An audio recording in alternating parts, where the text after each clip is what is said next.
Good morning, everybody. Welcome to the Unitarian Universalist Congregation of Danbury. Happy Easter. We are happy to have all of you with us this morning, whether this is your first 100th or 1,000th Sunday joining us. We are stronger and a better congregation because you are here. So welcome. As we begin our service, one friendly reminder, if you have an electronic device in your pocket or on your person, now is a great time to silence it so that we can focus on our worship experience for the next hour or so. We also, as we're beginning this morning, like to respectfully acknowledge that our property here on Clapboard Ridge Road is on the traditional land of the Paugussett people. To start, we like to take a few minutes to greet each other. So I invite you now, whether you are online and want to type into the chat, or if you're here in the fellowship hall, if you want to say hello to the people next to you or wave across the room, we'll take a couple of minutes.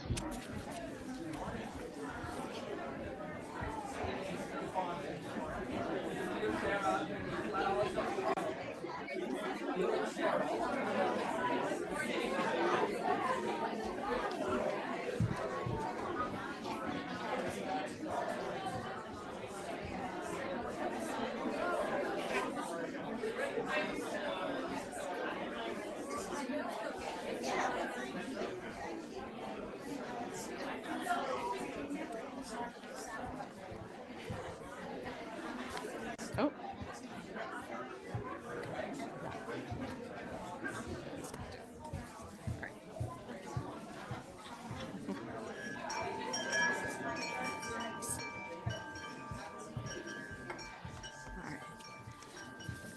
Again, good morning. It is wonderful to see everybody here with us. Today's service is being led by the Reverend Dr. Randy Becker, who has held a variety of ministerial positions over the years in UU congregations. He is now retired, but we are able to pull him out of retirement once or twice a year to come and lead our services here. So we're very much looking forward to what he has to offer today. It's going to be a trip back in time, which will be wonderful. We have some other announcements this morning. If you follow the slides on the screen or look in your order of service, looking ahead to next Sunday, our minister here at UUCD, the Reverend Tony Lorenzen, will be back in the pulpit next week. It's also the kickoff to our stewardship campaign next week, so that's an important time in this congregation, and we hope that you'll be able to join us for that as well. Also next week, there is music at the Ridge, I believe, if I read my calendar correctly, and the Kennedys will be here performing at 4 p.m. So we encourage you, if you're able to come join us next Sunday afternoon for that wonderful performance. Another thing about next Sunday, it's also a Share the Plate weekend, and we'll be sharing our offering next Sunday with the Interfaith AIDS Ministry. Such an important organization. We've had a relationship with them here with our congregation for many years, and many of you know the mitten tree that we do in the winter. That's one way we support their families and their clients, but we'll be taking a Share the Plate next week, so that's another thing to keep in mind. And I think the final thing I'm going to add is that the nominating team is still looking to fill positions on our board of trustees. There's a note about that in the order of service, so take a look. Maybe that's something for you. So keep an open mind, and we can point you towards someone on the nominating committee if you think you have a role to play in that. And I think then we are probably ready to move into our opening words.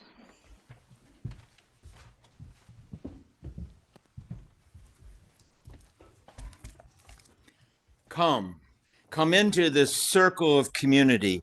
Come into this circle of memory, but also vision.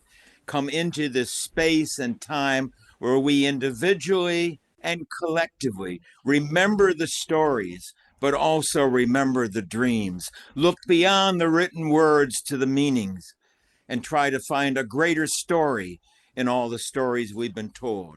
So come into this celebration, this time of contemplation, to learn, to remember, and perhaps even envision something more in that spirit. Come in. And we're going to begin with a hymn of welcome to us being here, number 361, Enter, Rejoice, and Come In. The words, well, there they are, in fact. And as you're comfortable in either body or spirit, please rise up and let us raise up the song.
Now it's time for us to light our chalice, and I believe that Charlie is going to help us out this morning. So as Charlie lights the chalice flame, I invite you to join me with the words that are in your order of service, but also on the screen.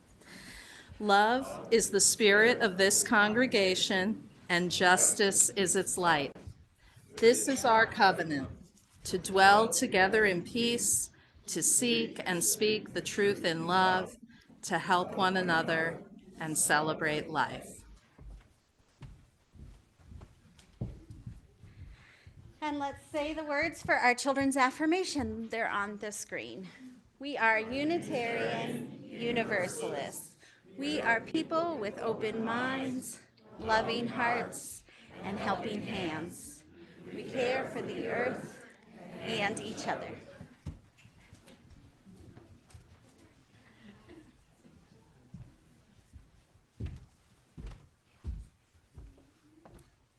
The most important thing about us gathering in a time of worship and contemplation is that we bring ourselves into this room.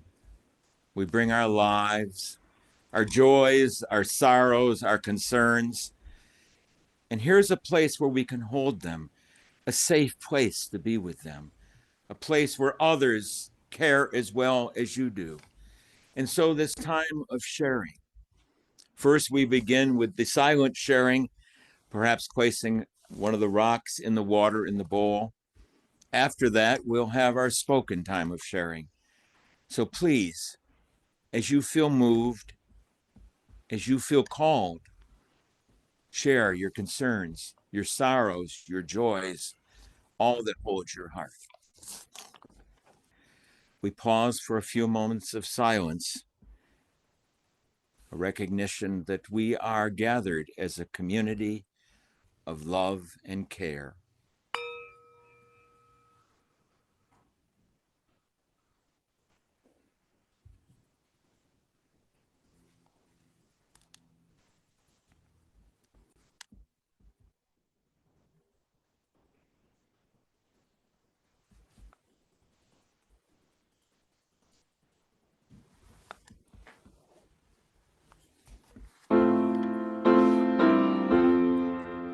Please rise as you wish in body or spirit for hymn number 360. Here we have gathered.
Excellent improv. Thank you.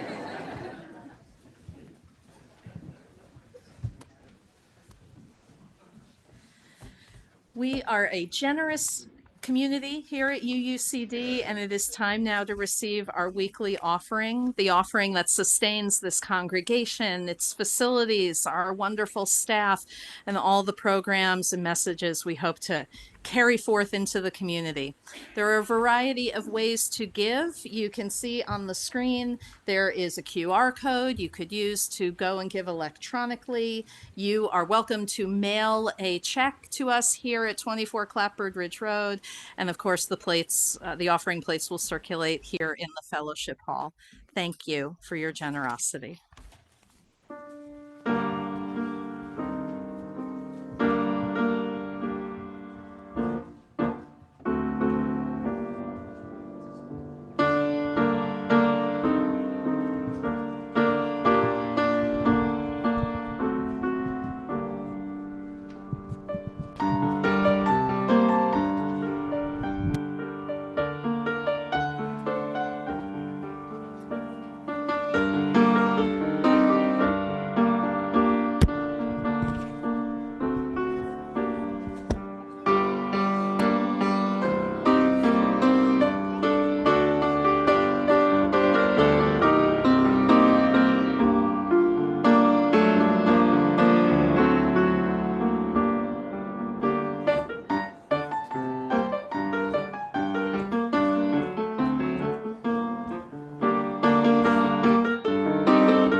Welcome to Channel 13 News, your source for news in Palestine.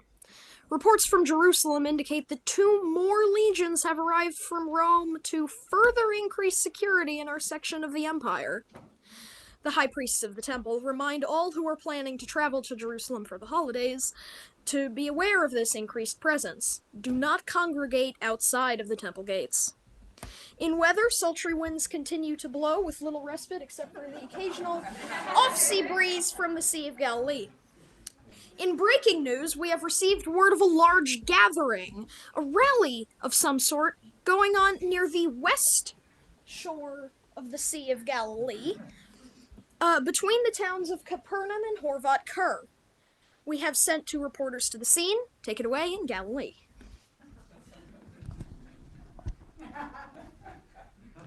Well, that trip down here certainly took longer than we thought. This is an out-of-the-way place, hardly where you expect a crowd. Just a big hill and the plains flowing down to the sea. But today, that hill was filled with a sea of humanity. We got here after it was all over, but I can tell you we saw all kinds of people here. Jews, Gentiles, Roman settlers, and more. But with a crowd this big and this fired up, people are still coming down off the mountain to make their way to this road or to boats along the shore. Let's see if we can talk to a few of them. Hi, would you mind coming over to talk with us? No problem. How are you doing? You were at this rally, were you? I wouldn't call it a rally, maybe more of a spiritual gathering. We all came to hear that preacher from Nazareth. And did you hear him? We certainly did. Talk about impressive. Not a long speech, but powerful. I heard that he was a radical, but I wasn't expecting what he had to say. What exactly did he say? Well, lots of stuff, but he led off with something about many blessings, and he mentioned those that are feeling poorly, who are in low spirits. He promised that they would get to heaven. I like that because my grandmother, unfortunately, she's really depressed these days. And this seemed radical to you? Well, yeah. I mean, most people just try to avoid people with mental illness or depression. And here he was saying that they would get taken care of. I'm sorry, I gotta run. My family's waving to me to get going. Thanks for talking with us. Here's someone else coming down the path. You look like a tradesman.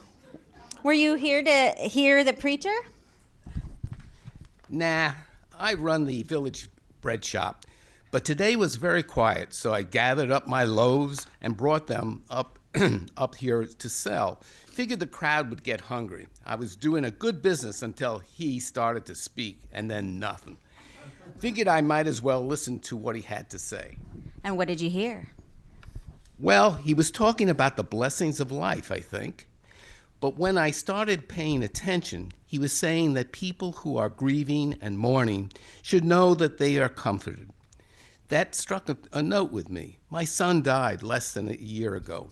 I liked hearing that. Oh, wait, here's a customer.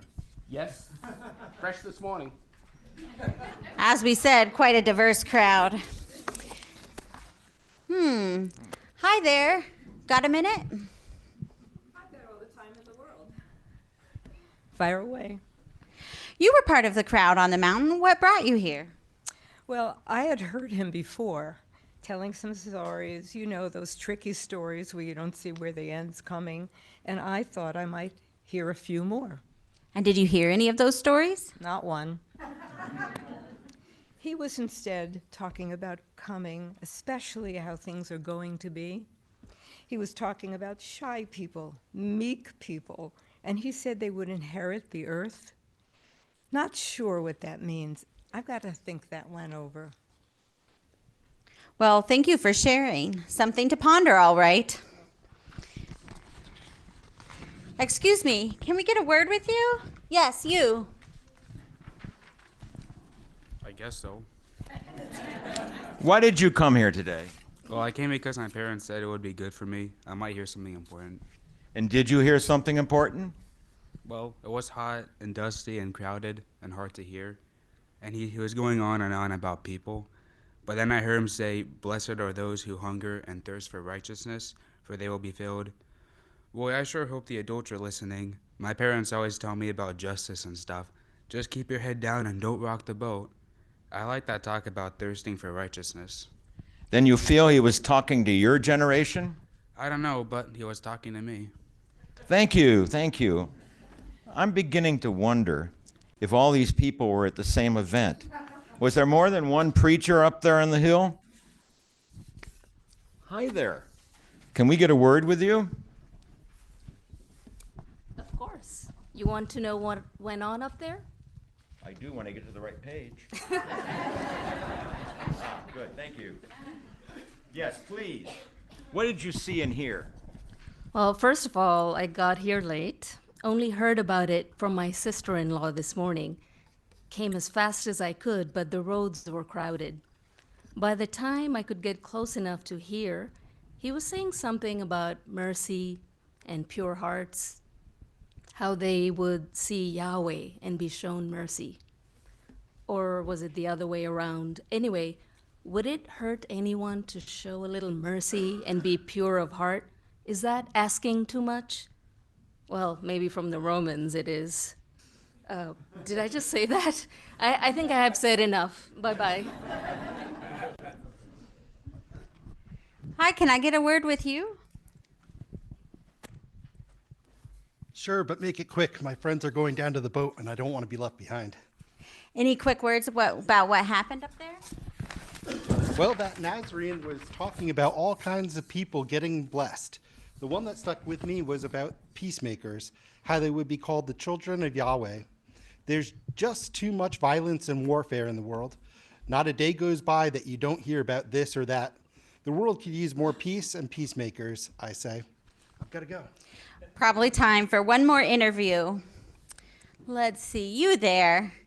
You've been standing watching us interview others. What do you have to say? Yeah, I get the drift of what you've been asking. It's been hard to hear. It was hard to hear him some of the time, but in the end, I caught a couple of good sentences. He was talking about people who were persecuted and picked on for trying to do the right thing and stand up for those who and stand up for those who tell the truth. He said, even if you're attacked for doing the right thing, you'll be blessed for your honesty.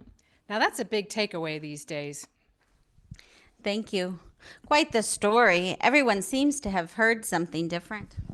Indeed, I hope someone remembered to write it all down so we can have a complete transcript. But for now, back to the studio.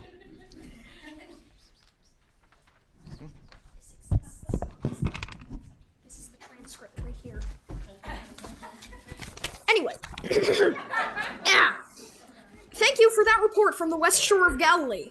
Will anything come of this? Will it be good? Will the new security legions have to step in? Stay tuned at 11 for more updates and comments from the temple and the Roman officials on today's unsanctioned gathering. Until then, be blessed.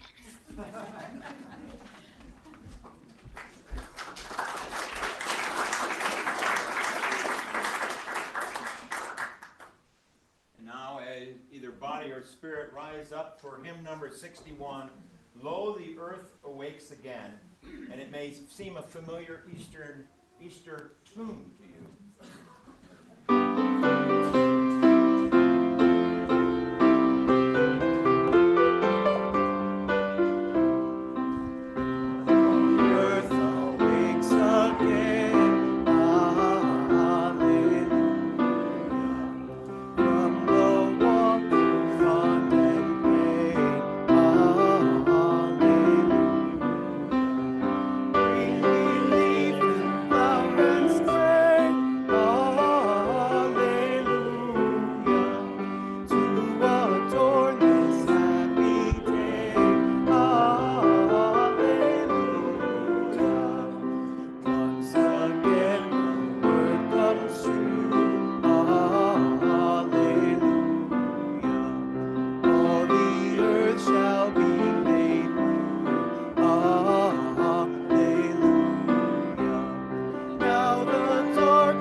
So it's Easter Sunday in the year 42 AD.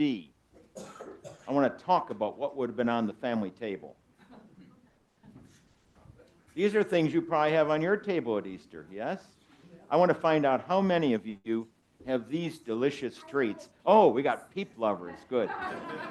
All of these will be available during the coffee hour after the service. We only have 2 peep lovers, my goodness. But do you think they would have been there 1982 years ago? No, okay, we'll get rid of those. How about a nice chocolate Easter bunny? Anyone like dark chocolate? Yeah. There will be a sacrifice later, but do you think that will be on the table all those years ago? No. Yes? What? Yes. No real bunnies. No. Well, wouldn't have been there. Chocolate was relatively unknown in those days. How about hot cross buns? Anybody like a good hot cross bun? Yeah? Think they would have been there? No, for 2 reasons. One, because it would have been so expensive to make, and this is just a poor family's table. and there was yeast in them. And for a reason we'll talk about, there wouldn't have been any yeast spreads on the table. So those aren't there.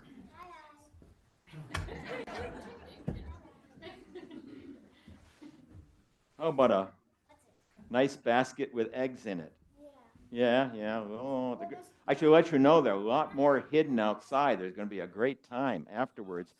But no, unless you were some kind of pagan who was worshiping the coming of spring through eggs, wouldn't have been on your table, and you wouldn't have publicly said you were one. Well, we're getting down there, aren't we? How about palms from last Sunday? Last Sunday was Palm Sunday. How many people here got palms last Sunday? I know a bunch of us in the congregation did because we were visiting somewhere down at New Hope Baptist in Danbury. You think they'd be there? Yeah. Because there was no Palm Sunday in those days. So, oh, more eggs, more chocolate. More for us later, yes? And these are dark chocolate, too. You can tell someone who set this up likes dark chocolate. How about decorative plants? How about an Easter lily? Would there have been an Easter lily? What do you think? No? Why not?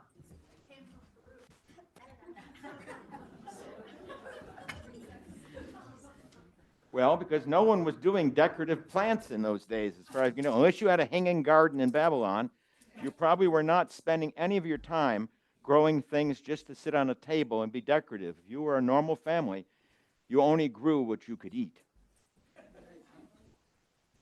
You want to eat a hydrangea? A hybrid? Oh, there goes the Easter lily. Nope. So, there is an Easter table for 42 AD. Well, wait a minute. No.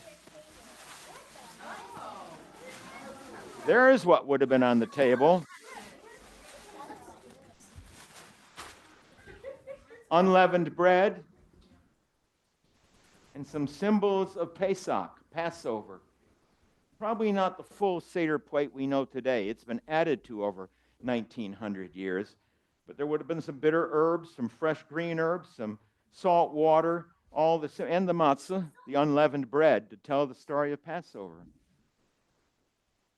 But they wouldn't be sitting down in 42 AD because there was no 42 AD. They would have referred to it as the second year of the reign of Claudius, because the people in that part of the world were under the thumb, under the oppression, under the control of Rome, and they measured all their time against the emperors of Rome. How long have those Romans been here? Well, in this case, Claudius, 2 years.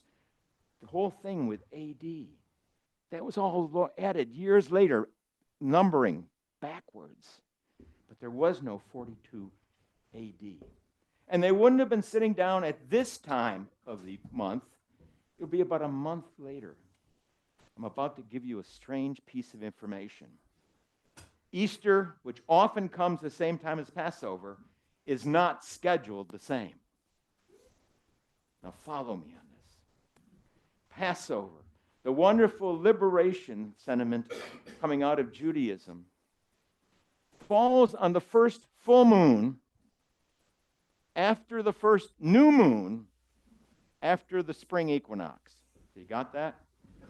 Full moon, new moon, equinox.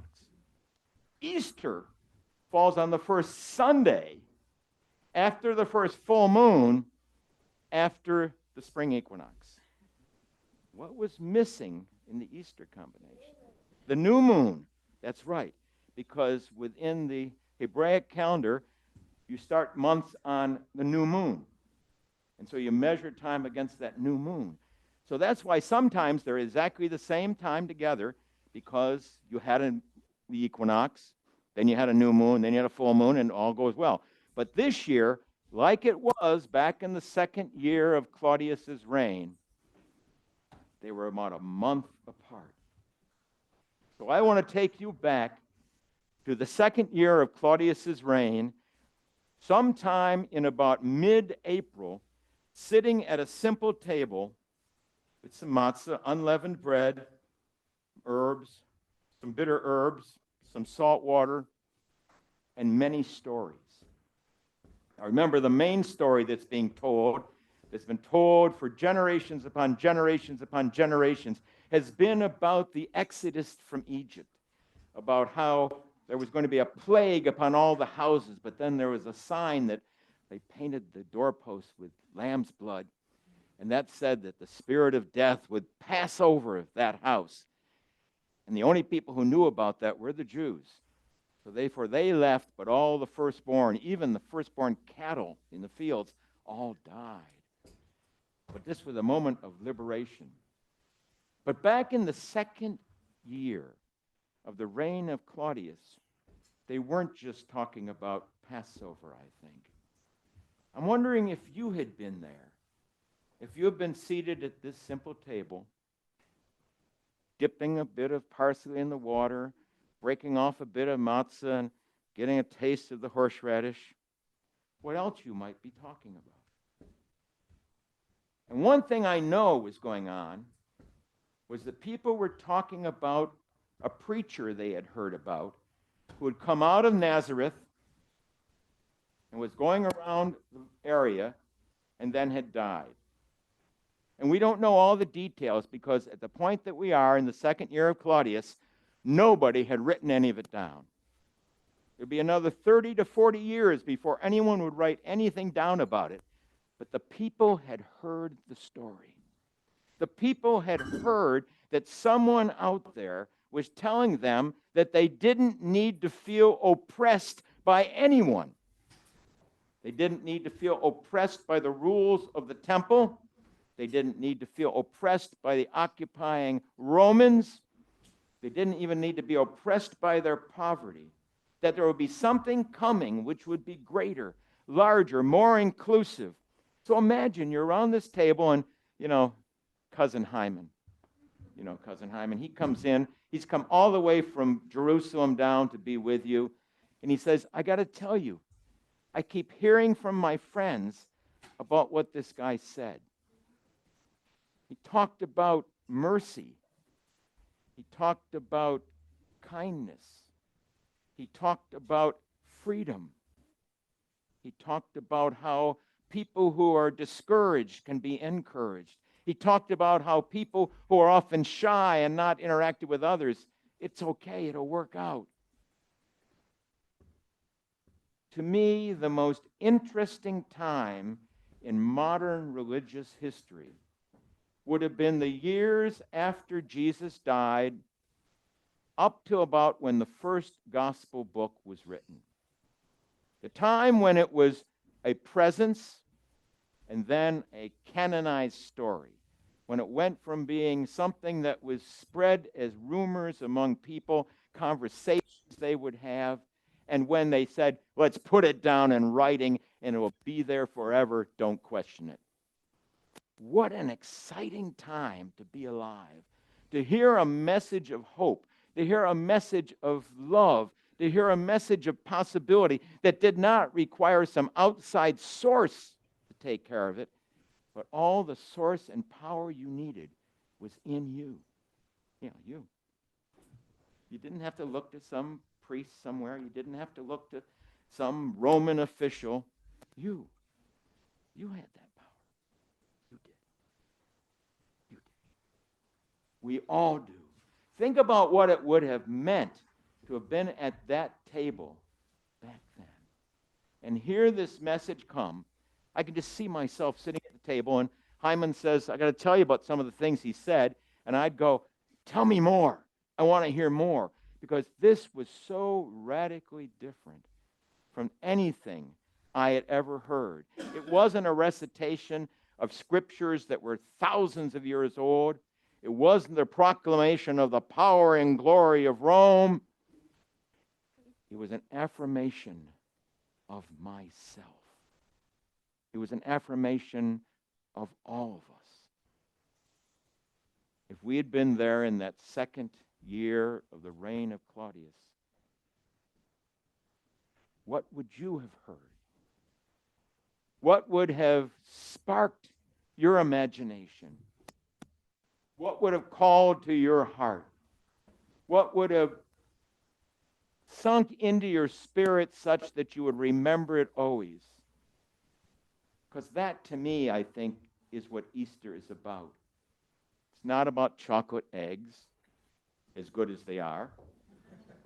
It's not even about remembering through matzah and other elements the story of liberation, but rather about that message that began to circulate 1980 years ago, that there was a different way of seeing the world. There was a different way of seeing each other. There was a different way of seeing ourselves.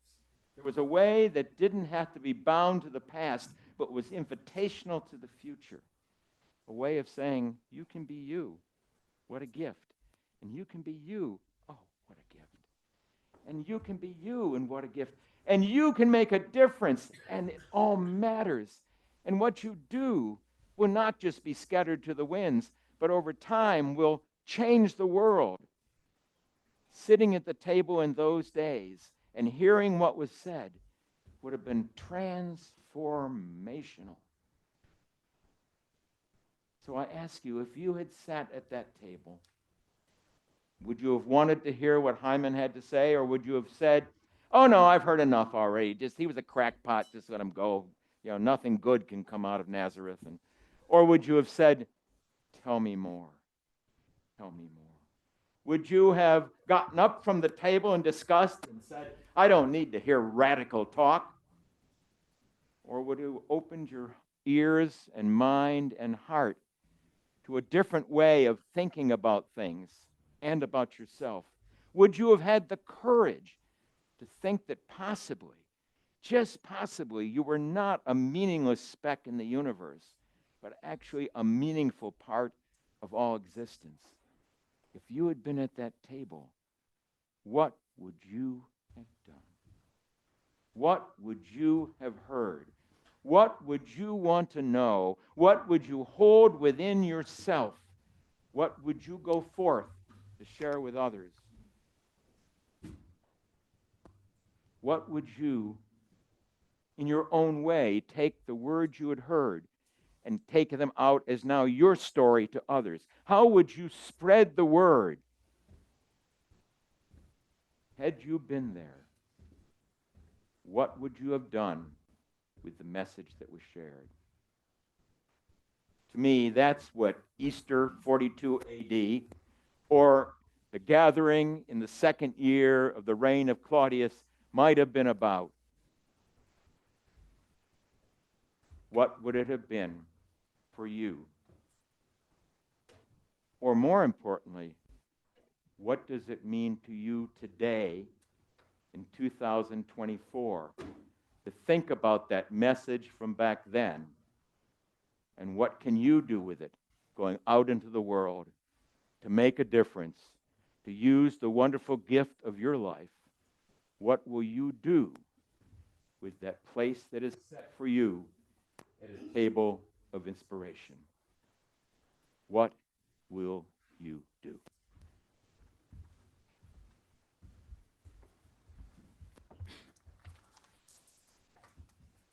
We have a closing hymn.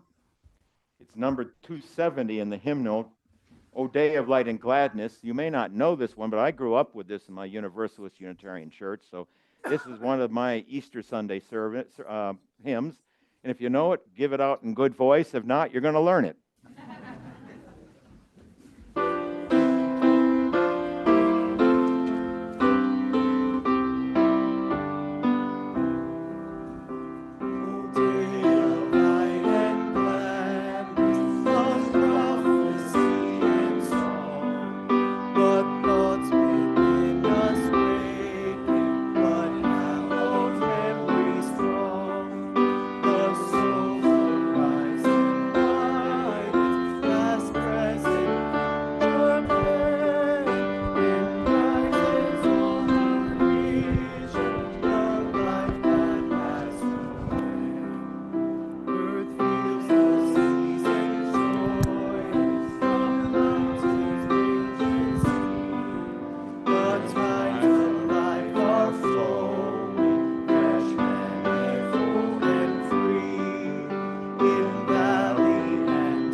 As we begin to wrap up our worship, we will extinguish our chalice flames. So please follow along with me. The words are in your order of service, but also on the screen.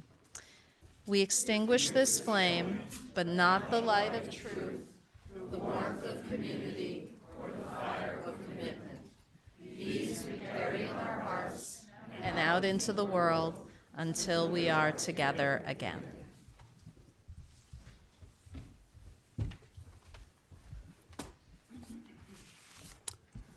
Hi again.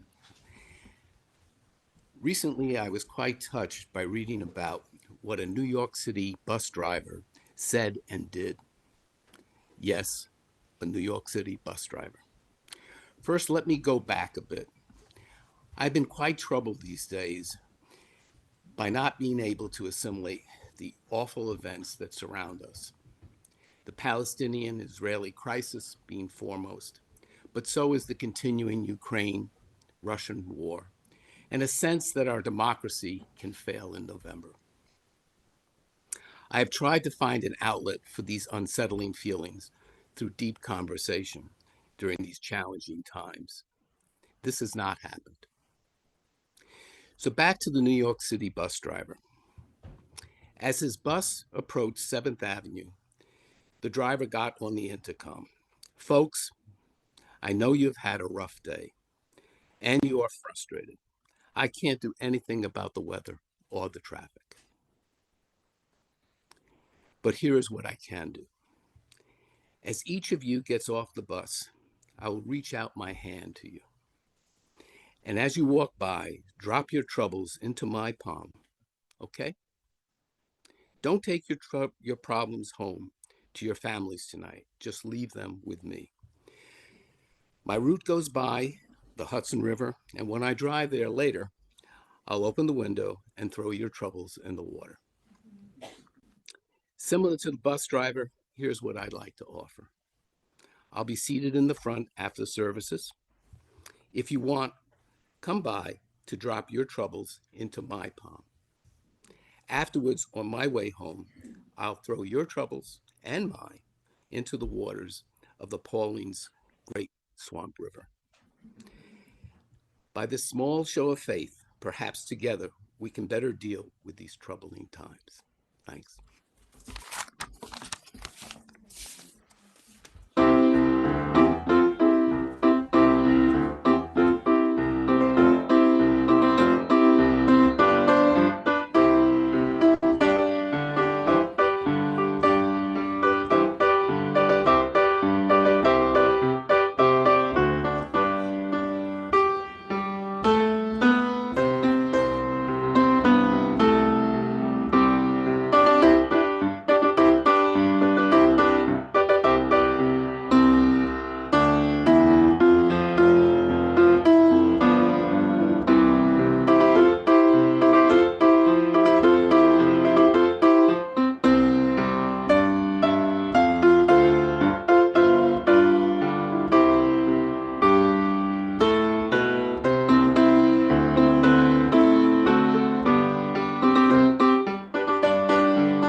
Hallelujah.